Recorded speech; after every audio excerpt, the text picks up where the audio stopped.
Welcome back to another retro review. Castlevania Legends for the original Game Boy has gotten a pretty negative reputation since its release in '98. Gaming magazines gave it a mostly negative review at the time, and many fans felt that the game was disappointing. On top of that, Koji Igarashi, who would become the series producer a few years after Legends was released, has made incredibly disparaging remarks about the game, saying that it's non-canonical, and even referred to the game as an embarrassment for the series.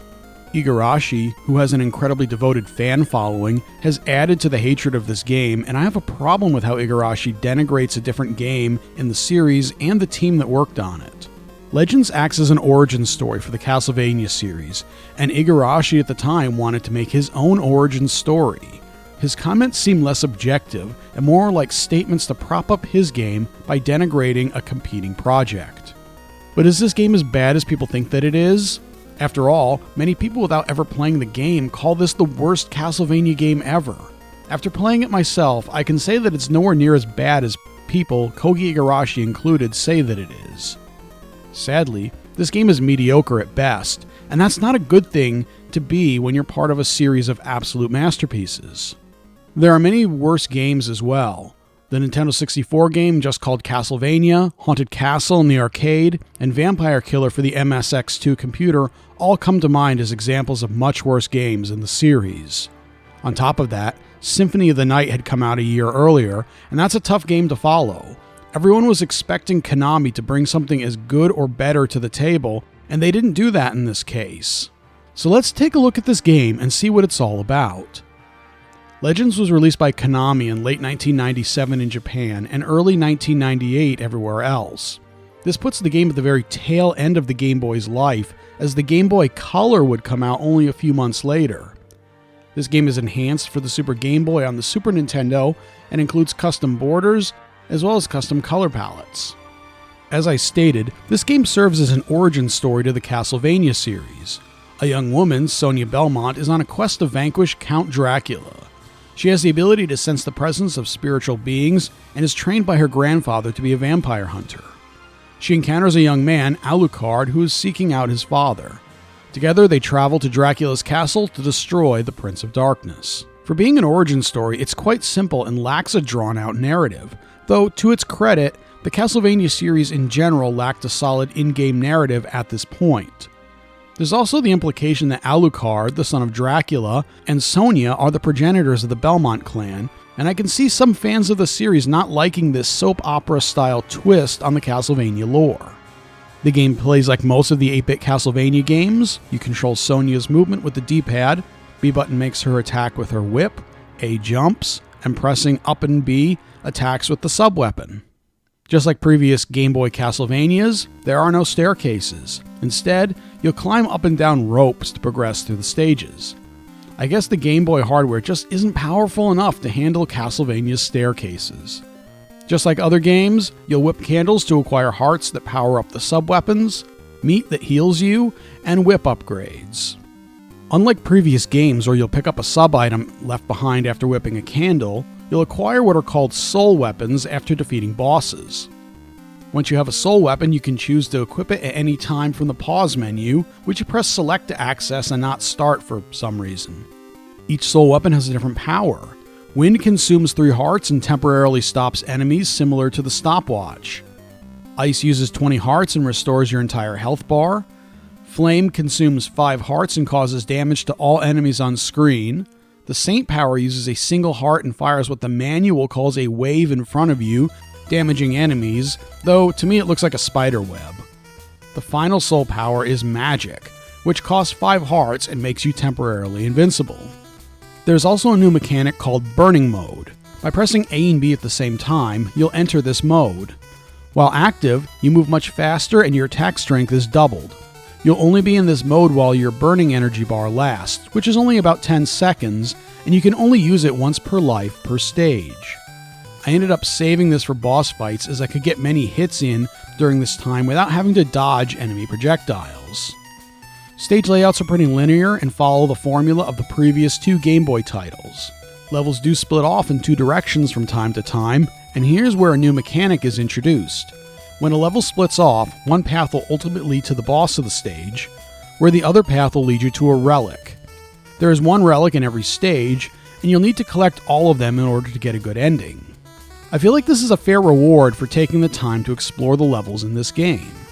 The thing that I found a little frustrating about this, though, is that each path can be pretty long, and if you take the wrong one, you might end up at a boss or be stuck at a checkpoint where you can't backtrack to find the relic. This happened to me in almost every level, as I ended up taking the wrong path and completing the level without the relic. Collecting the relics to get a different ending is explained in the instruction manual, so I went into the game with the intention of collecting all of them. So I ended up having to play several levels numerous times due to bad choices on my part when guessing which way to go.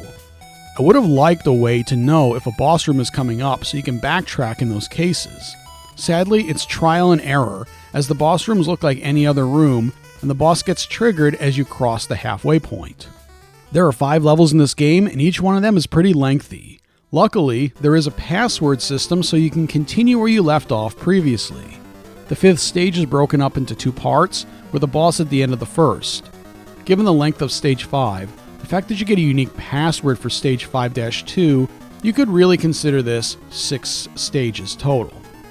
Additionally, there's a secret bonus level which you'll need to find to get the best ending since the last relic is found here. This level is somewhat of a maze and resembles a more Metroidvania style than the linear levels through the rest of the game. I think a lot of people would have enjoyed this game more if every level was like the bonus level. The standard stages are honestly a little bit boring. The level design isn't all that great, enemy placement can be frustrating at times, and the slow speed of your character makes walking through a room feel like a grind. The enemy choices are pretty mundane, and that's a real letdown.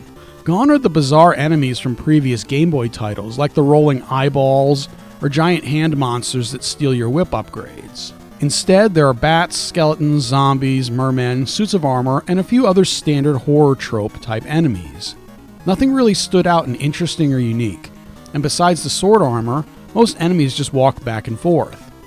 Bats in this game are the most annoying as they only wake up when you get really close, and it's very hard to position yourself to hit them before they bump into you as they descend vertically into you. They also don't disintegrate when they hit you like in other Castlevanias, meaning they can easily hit you multiple times before you can get a hit in. Bosses, on the other hand, are a lot more interesting. These include a Frankenstein bat, an undead dragon that was killed and then enslaved by Dracula. Of course, the Grim Reaper and Dracula himself make an appearance. Due to the success of Symphony of the Night, they decided to throw in Alucard as a contrived boss fight. You fight him only because he all of a sudden decides that he alone has to kill his father. After beating him, he decides to let you fight alone, instead choosing to enter his coffin and sleep through the rest of history. Presumably, he sleeps until his coffin is opened by Trevor Belmont in Dracula's Curse. The boss fights are typical for a Castlevania game. You need to learn the patterns so that you can dodge their attacks and then counter. I really didn't like that the bosses lacked a health bar. On top of that, it was hard to determine sometimes whether your attacks were even doing any damage to a particular boss. Where this game really disappoints is in the graphics. This is a Game Boy title, so I can't complain that it lacks the detail of the 32-bit Symphony of the Night that had come just before it, but this one doesn't even stand up to the previous Game Boy graphics. The backgrounds are mostly empty, lacking any detail whatsoever in most areas. All of the detail that went into the previous game's art design is missing, and this game came out almost 8 years after Belmont's Revenge. You would expect the graphics to at least match the previous Game Boy entry. The color palettes used are also pretty bad. The Super Game Boy Custom palette uses black for the sprite outlines, 2 shades of green for everything else, and the life bar at the bottom contains some purple and orange. Your character, the enemies, and the background use the same 2 shades of green, and everything looks the same and sort of blends together. Sometimes it's hard to determine what is even a platform or background. More effort went into the border than the game's colors itself. If you play on the GameCube or Game Boy Advance, the colors are a little bit better, but they're still bad. Sonya and enemies are red, while the background and life bars are green. This at least differentiates the characters from the background, but this just exemplifies the lack of background detail. Strangely, the bonus stages is very detailed and seems like that level got way more focus than the rest of the game. I think a big problem with the graphics is that all the background uses one shade of the 4 choices on the Game Boy, and it makes it look very one-dimensional and very below average. The sound is also average as well. All the sound effects are the same as the previous Game Boy titles. The music, though, is a mixed bag. The first level has a great remix of Bloody Tears, and an amazing remix of Vampire Killer is played during Dracula's second form. Other than those 2 songs, the rest of the soundtrack is very average and unremarkable. Nothing that you'll particularly remember after playing this game.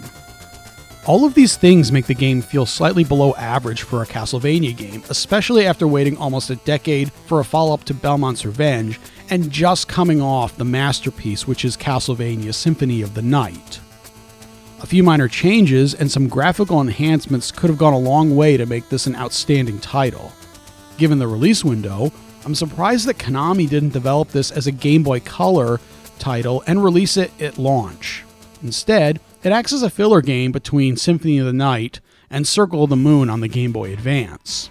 Ultimately, the game feels like it needed a few more months of development to refine the presentation and level design. Even though it's mediocre as a Castlevania title, it is still an above-average platformer for the Game Boy. I feel like it was worth it to play through just once to see if it was as bad as everyone says it is. I'm glad it wasn't horrible, and some parts were enjoyable, but the game felt a little bit like a chore to play all the way through. I'd recommend trying the game at least once and deciding for yourself if you like it, with the expectation that you're going to be playing a very average Castlevania game at best. Let me know in the comments what you thought about Castlevania Legends. Thanks a lot for watching, and I'll see you in the next video. Until then.